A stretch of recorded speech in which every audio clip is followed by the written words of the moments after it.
We're seeing you here in a New York Minute. How was it originally described to you? It was described to me as a story of three females living in New York City with their own kind of struggle and an accident that links all of them together. So I didn't know what like the accident was until I read the script, the pregnancy test.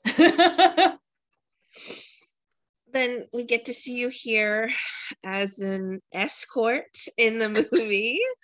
Was there something about this particular character or the mystery behind the event that really made you want to be a part of the movie?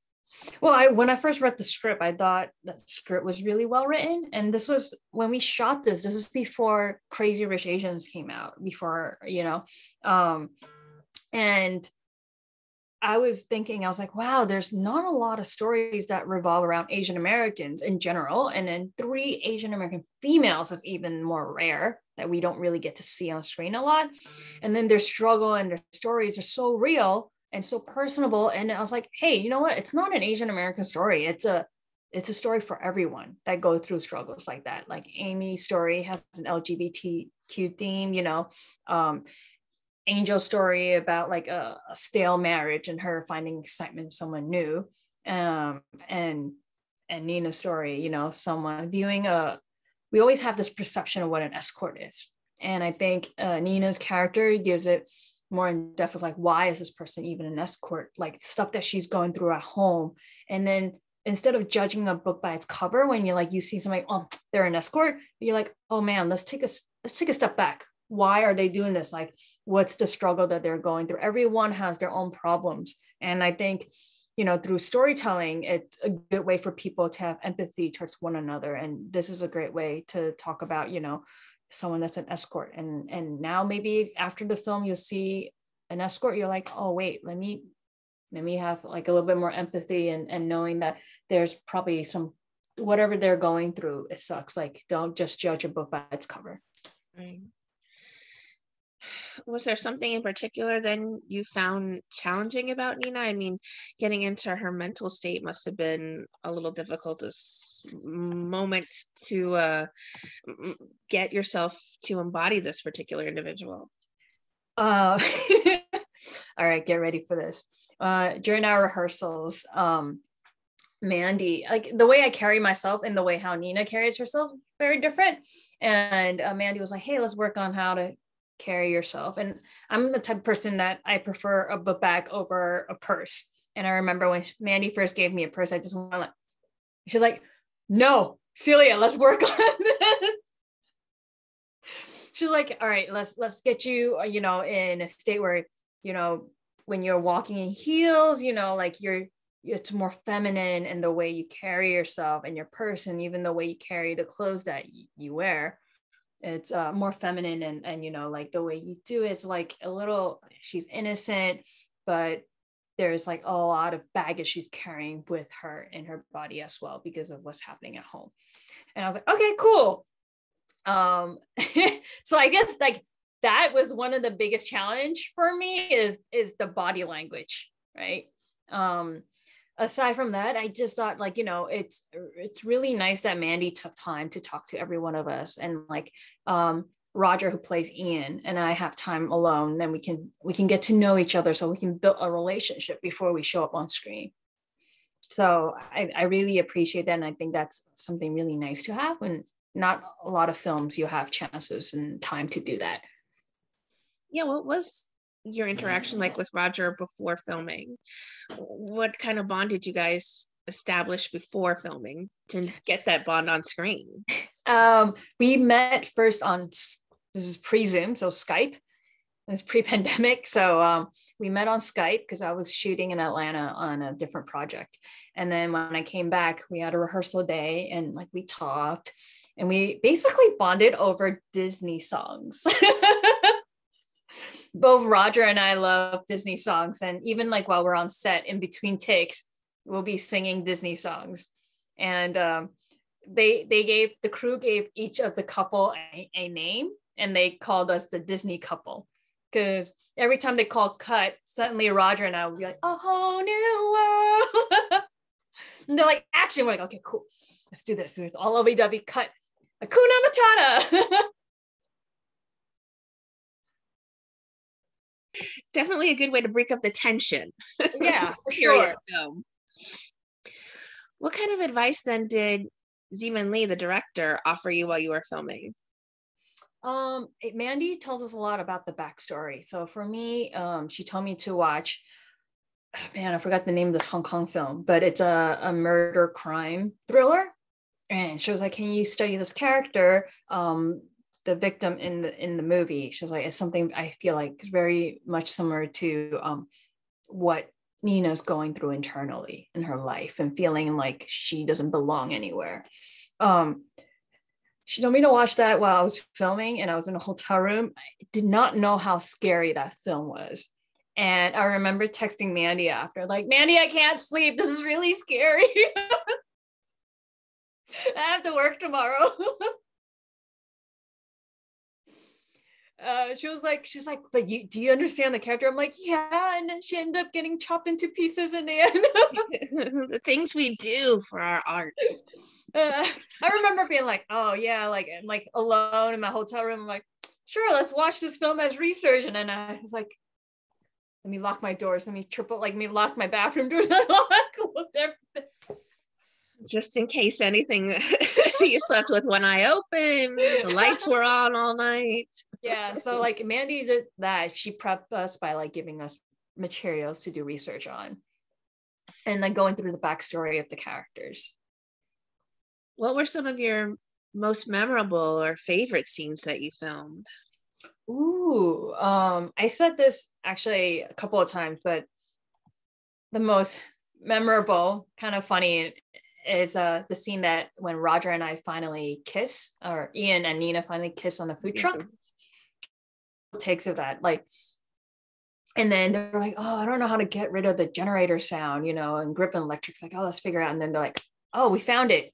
We found a way to do it. And this is after like 6 takes, and this is the 7th take. And they're like, it'll be the last take. I'm so sorry, we're trying to get a clean one so we don't hear the generator. And we're like, yeah, of course. And then they call action. We did our scene. We started kissing.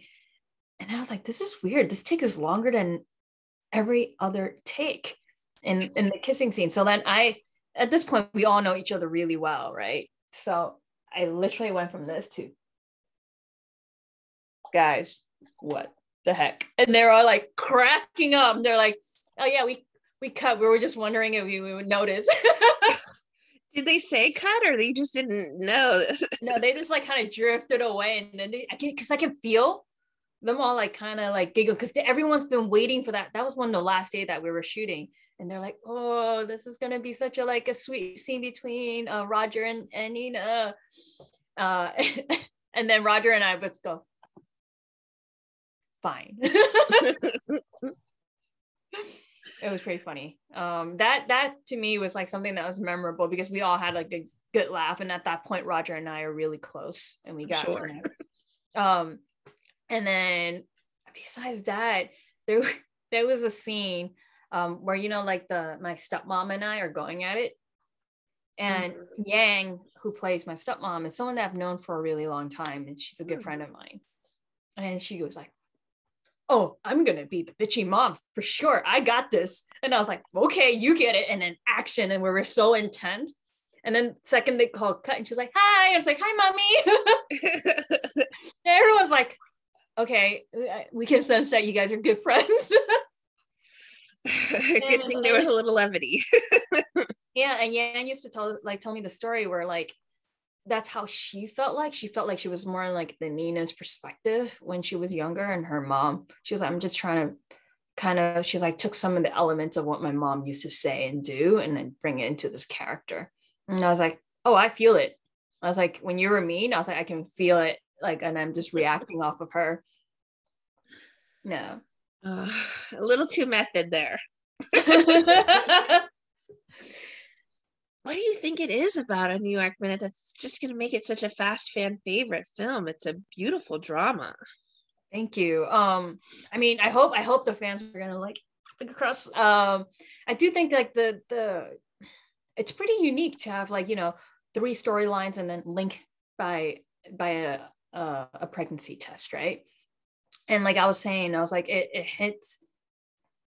Amy's story has a LGBT theme, right? And we know a lot of people that they know who they are, but they're so afraid to tell their parents. And I love that showcase in that storyline. And then I remember there was a line in the end that Amy's character says, like, freedom of love, but why can't we have both? And I think that hits home, especially now since like after the pandemic, everyone kind of reassess like, what's the meaning of life? We've been locked down for what, a year, and then another year of scares constantly, and still now, right? What is love, freedom? What does that mean?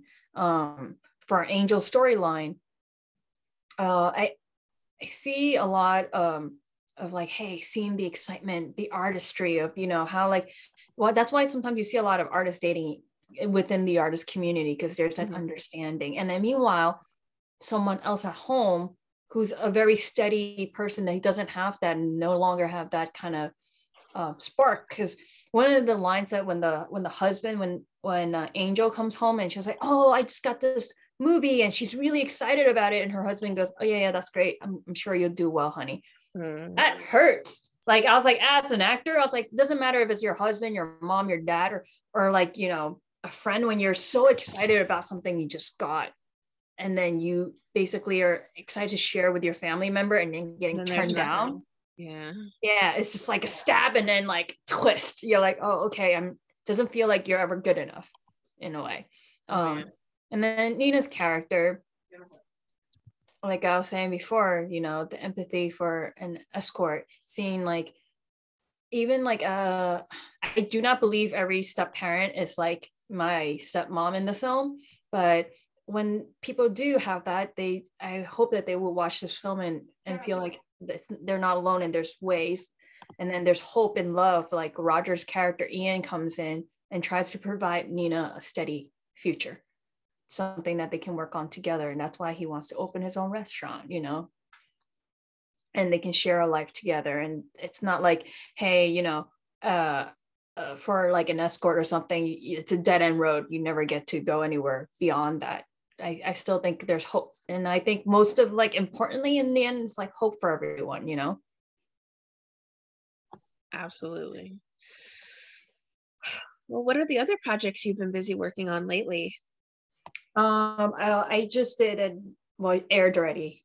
I think it aired like a couple of weeks ago. I did an episode of The Equalizer with Queen Latifah, and I played a Chinatown activist. The episode was about Stop Asian Hate, which I relate a lot to, and everything that was going on in the last 2 years. And it's the guest star is me and Perry Young, who's on Warrior, and he's another longtime friend of mine. So it was really nice to work with a friend.